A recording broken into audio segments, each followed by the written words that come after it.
Good evening, नमस्कार, जोहार सभी साथियों का स्वागत है आपके अपने यूट्यूब चैनल रामगढ़ एडुकेयर में। बड़ी अपडेट आ रही है साथियों, स्कूली शिक्षा एवं साक्षरता विभाग से प्रखंड शिक्षा प्राधिकारी के विभिन्न पदों पर साथियों बहुत ही जल्द भर्ती आने वाली है। 2025 में ये भर्ती होने की बहुत संभावना है। कल के न्यूज़पेपर के माध्यम से अपडेट मिला और आज भी अपडेट मिला। और कैसे बहाली होगी, किस स्तर के बहाली होंगे और कौन कौन से यहाँ पर अलग अलग विभिन्न प्रकार के पद हैं। योग्यता सबसे मोस्ट इम्पॉर्टेंट है, तो बीएड वालों को यहाँ पर बहुत ज़्यादा बेनिफिट मिलने वाला है। वीडियो पूरा ज़रूर देखेंगे, यहाँ पर सारी चीज़ें डिटेल में डिस्कस करेंगे। सबसे पहली बात करें यहाँ पर, यह जो नियमावली है इसकी जो बहाली होती है, सबसे पहले तो नियमावली तैयार होती है, उसके बाद कैबिनेट में पास होता है, फिर जेएसएससी को भेजी जाती है विज्ञापन के लिए। तो यह जो परीक्षा है जेएसएससी के द्वारा ही आयोजन किया जाएगा 2025 में। और यह जो नियमावली है दोस्तों 2023 में ही बन के तैयार हो चुकी थी, लेकिन 2023 में भी वैकेंसी नहीं आई, 2024 में भी वैकेंसी नहीं आई। तो न्यूज़ के माध्यम से अपडेट जो मिल रहा है कि 2025 में इस बहाली को पूरा किया जाएगा। इससे पहले जानना यह ज़रूरी हो जाता है साथियों, जो वैकेंसी आएगी उसमें योग्य कौन है, एज आयु सीमा क्या रखी जाएगी, एग्ज़ाम का पैटर्न किस तरह से रहेगा, चयन प्रक्रिया कैसे होने वाला है, प्रमोशन कैसे होता है और सैलरी कितनी होने वाली है। इन सारी चीज़ों को यहाँ पर डिटेल में जानेंगे। ये 2023 का नियमावली, उसके बाद में नियमावली नहीं आया है तो कौन कौन से पद हैं वो दिखा देते हैं, और जो भी महत्वपूर्ण बातें हैं वो आप यहाँ पर जान पाएंगे और पीडीएफ टेलीग्राम में आपको मिल जाएगा। चलिए, तो यहाँ पर सबसे पहले बात करें, यहाँ पर कितने तरह के पद हैं।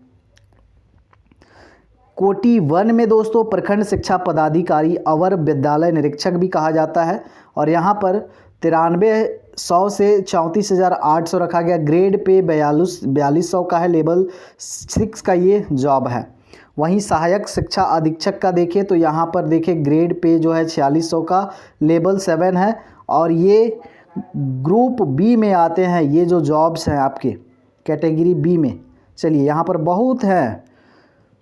सहायक शिक्षा अधीक्षक है, सहायक शिक्षा पदाधिकारी है, सहायक शिक्षा पदाधिकारी, उसके बाद प्रमंडलीय सहायक शिक्षा पदाधिकारी, सबके ऑलमोस्ट सेम ही यहाँ पर सैलरी है।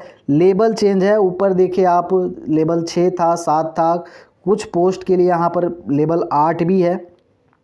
तो बहुत ही शानदार ये पोस्ट है, शिक्षा विभाग में आपको जॉब करना है, काफ़ी अच्छी सैलरी है, बहुत ज़्यादा वर्क आपको नहीं करना है, और ग्रेड बी का जॉब है, सबसे अच्छी बात है।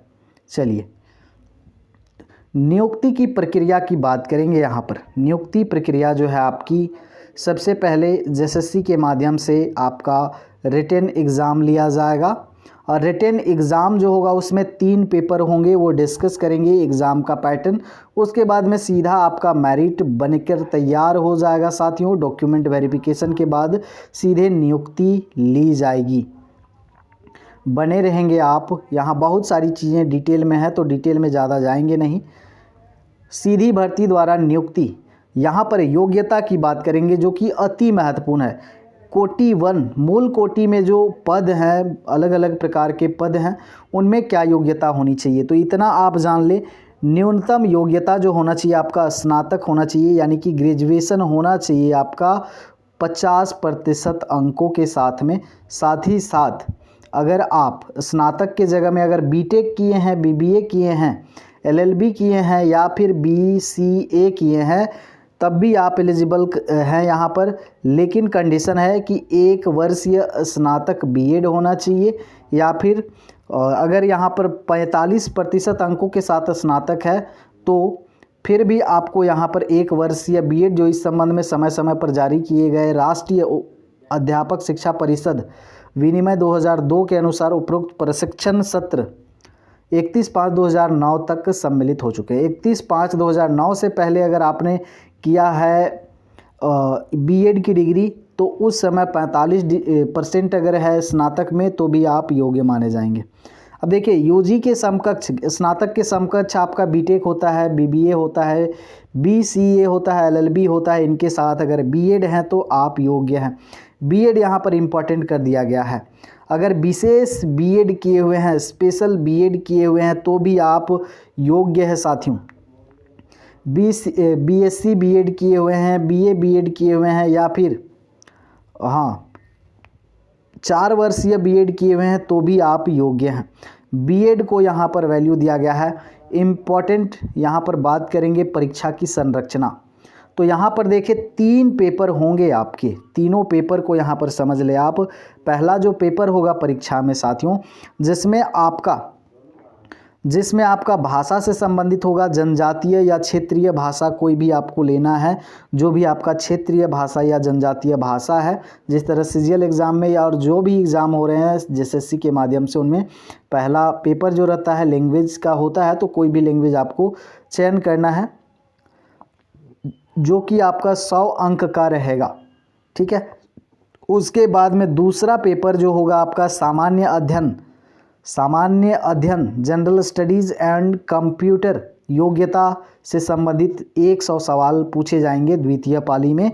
और तीसरा पेपर जो होगा शिक्षा का सिद्धांत, यानी कि इसमें पूरा का पूरा आपका पेडागोजी पढ़ना है साथियों। पेडागोजी पढ़ना है,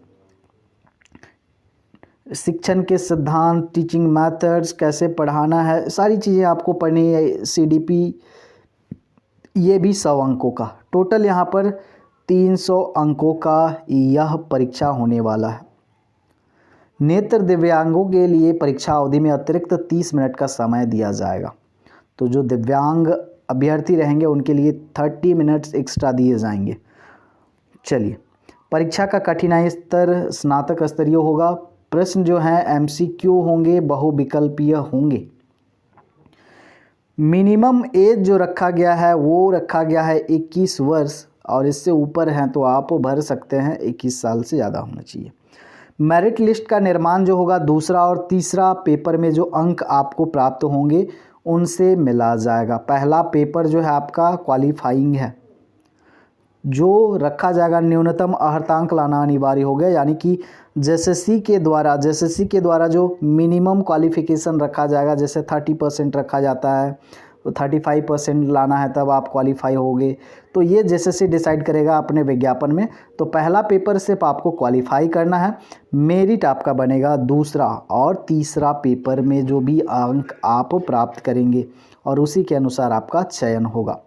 उम्र सीमा की बात करें, अवर सेवा शिक्षा सेवा में पदों पर नियुक्ति हेतु 21 वर्ष होगी।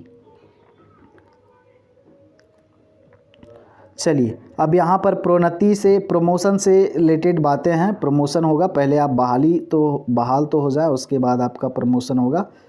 तो प्रमोशन के लिए भी यहाँ पर विभागीय परीक्षा का पाठ्यक्रम रखा गया है, इसमें भी आपको देना होगा।